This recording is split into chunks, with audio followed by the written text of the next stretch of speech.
Hello ChatGPT, তুমি কেমন আছো? আমি ভালো আছি। তুমি কেমন আছো? আশা করি তুমি ভালো আছো। আজকে কেমন চলছে তোমার দিন?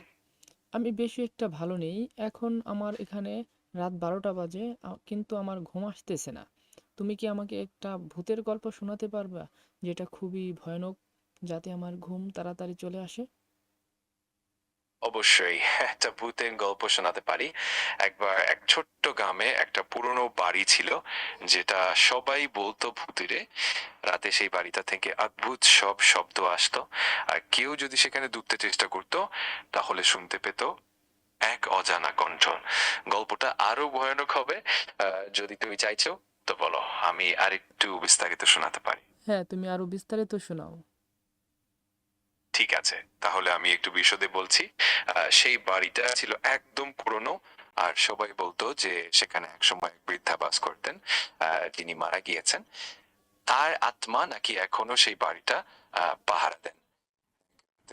সাহসী যুবক সেই বাড়িটাতে ঢুকলেন, আর সেখানে গিয়ে দেখলেন জানালার সামনে একটা ছায়া নাচছে। আর সেই ছায়া তাকে বলল, এখানে থাকতে হবে আমার সাথে। যুবক তখন বুঝতে পারলেন বাড়িটার ভেতরে সত্যিই কিছু অদ্ভুত আছে। আর তারপর কি হলো সেটা শোনার জন্য তোমাকে একটু অপেক্ষা করতে হবে।